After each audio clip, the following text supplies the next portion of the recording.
কদিন পরেই সারা পৃথিবী ফুটবল উন্মাদনায় মেতে উঠবে, কারণ বিশ্বকাপ অনুষ্ঠিত হতে যাচ্ছে। যদিও এবারে বিশ্বকাপ নিয়ে বেশ কিছু বিতর্ক আছে, স্পোর্টসের প্রতি আমাদের যথেষ্ট যথেষ্ট সমর্থন রয়েছে, বা স্পোর্টস প্রিয় জাতি আমরা, এবং আমাদের ইয়াং জেনারেশন খুবই স্পোর্টস পছন্দ করে।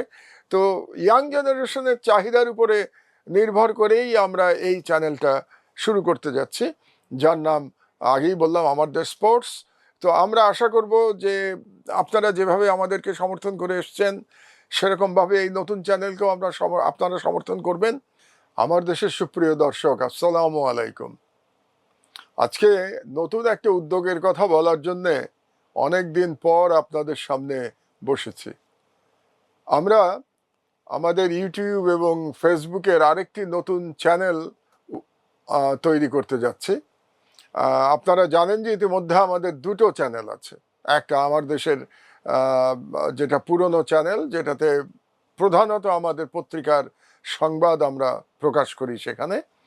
আর দ্বিতীয় আরেকটি চ্যানেল আমাদের আছে, আমার দেশ ঐতিহ্য, এবং যেখানে আমরা মোটামুটি বাংলাদেশের এক ধরনের সাংস্কৃতিক ইতিহাস আমরা বর্ণনা করছি। এবং বাংলাদেশের বলতে গিয়ে সেখানে বাংলাদেশের বৃহত্তম জনগোষ্ঠী, যেটা বাঙালি মুসলমান, প্রায় 90%। তো তাদের যে ইতিহাস, সেই সম্পর্কেও আমরা আমার দেশ ঐতিহ্যে আমরা প্রকাশ করে থাকি, আমরা কন্টেন্ট তৈরি করে থাকি।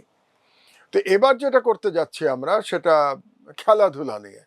আপনারা জানেন যে আগামী কদিন পরেই সারা পৃথিবী ফুটবল উন্মাদনায় মেতে উঠবে, কারণ বিশ্বকাপ অনুষ্ঠিত হতে যাচ্ছে।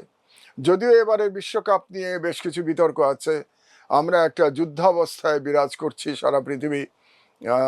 মার্কিন যুক্তরাষ্ট্র এবং ইরান এবং ইসরায়েলের মধ্যে যুদ্ধ চলছে, মধ্যপ্রাচ্য উত্তপ্ত হয়ে আছে, যার কিছুটা তাপ আমাদের গায়েও এসে লাগছে, কারণ আমরা সেখান থেকে তেল আমদানি করতে পারছি না, যার জন্য জ্বালানি তেলের মূল্য বৃদ্ধি ঘটেছে।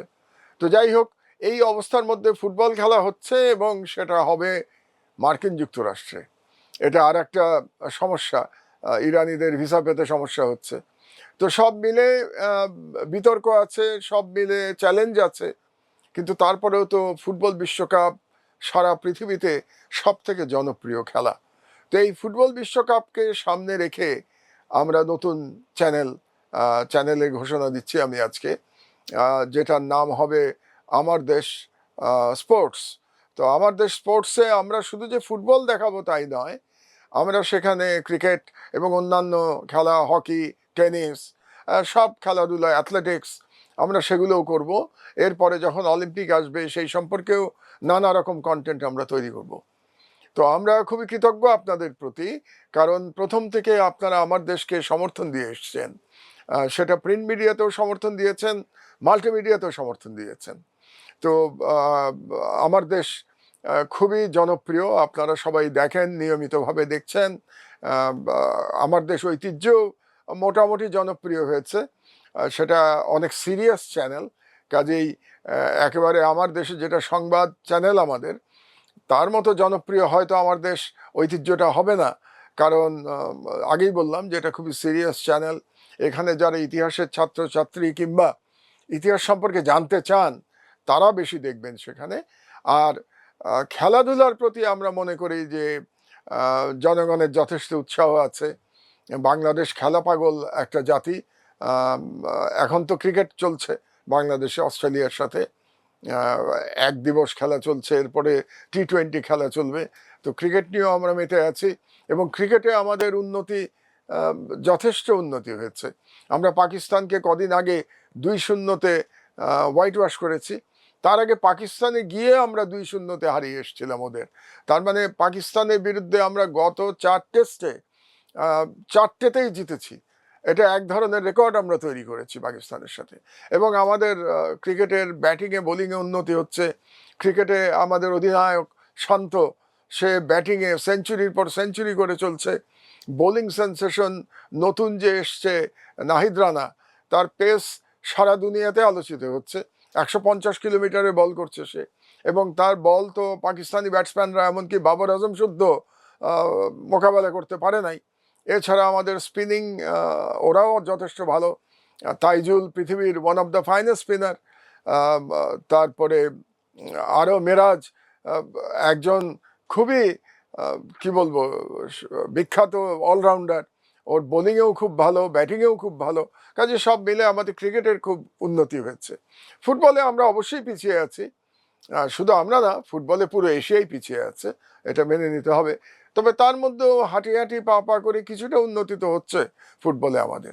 তো সব মিলে আমরা মনে করি যে স্পোর্টসের প্রতি আমাদের যথেষ্ট যথেষ্ট সমর্থন রয়েছে, বা স্পোর্টস প্রিয় জাতি আমরা, এবং আমাদের ইয়াং জেনারেশন খুবই স্পোর্টস পছন্দ করে। তো ইয়াং জেনারেশনের চাহিদার উপরে নির্ভর করেই আমরা এই চ্যানেলটা শুরু করতে যাচ্ছি, যার নাম আগেই বললাম আমাদের স্পোর্টস। তো আমরা আশা করব যে আপনারা যেভাবে আমাদেরকে সমর্থন করে এসছেন, সেরকমভাবে এই নতুন চ্যানেলকেও আপনারা সমর্থন করবেন। আমাদের সবে আমরা শুরু করতে যাচ্ছি, প্রথম দিকে হয়তো অনেক লিমিটেশন থাকবে, কিন্তু তারপরেও আমাদের চেষ্টার কোনো কমতি থাকবে না, আমাদের সিনসিয়ারিটির কোনো কমতি থাকবে না। আর আপনারা তো প্রতিনিয়ত আমাদেরকে পরামর্শ দিয়ে থাকেন, এবং আপনাদের পরামর্শ অনুযায়ী আমরা আমাদের পেশাদারিত্বের ইমপ্রুভমেন্টের চেষ্টা করি। তো সেই চেষ্টা আমরা চালিয়ে যাব। তো আপনাদেরকে এই উদ্যোগের কথাটা জানালাম আজকে, এবং আপনাদের সহযোগিতা কামনা করছি। আমরা এটা আলাদা একটা টিম কাজ করবে এই স্পোর্টস নিয়ে। আমাদের যিনি স্পোর্টস এডিটর, তিনি বাংলাদেশের সিনিয়র স্পোর্ট জার্নালিস্টদের মধ্যে অন্যতম, তার নাম কায়সার। আপনারা অনেকেই জানেন যারা খেলাধুলার সাথে জড়িত আছেন, কায়সারের নাম মোটামুটি সবাই জানে। তো সুতরাং আমি মনে করি যে কোয়ালিটির দিক দিয়ে আমাদের কোনো খারাপ হবে না। তবে আমাদের সীমাবদ্ধতা আছে, আপনারা জানেন যে আমাদের আর্থিক সীমাবদ্ধতা আছে। সবচেয়ে বড় কথা, আমরা খুব চমৎকার স্টুডিও নির্মাণ করতে পারি না, দামি দামি ইকুইপমেন্ট কিনতে পারি না। তো তার মধ্যে থেকেও আমরা পেশাদারিত্ব এবং সিনসিয়ারিটি দিয়ে আমাদের আর্থিক দৈন্যতা আমরা কাটিয়ে উঠবার চেষ্টা করি। তা আপনাদের সহযোগিতার আহ্বান রইল, এবং ইনশাআল্লাহ আবার আপনাদের সাথে দেখা হবে। আপনারা এই চ্যানেলের পাশে থাকুন। ধন্যবাদ। বাংলাদেশ খেলাধুলায় উত্তরোত্তর উন্নতি করুক, আল্লাহর কাছে সেই প্রার্থনা করি। আল্লাহ হাফেজ। বাংলাদেশ জিন্দাবাদ।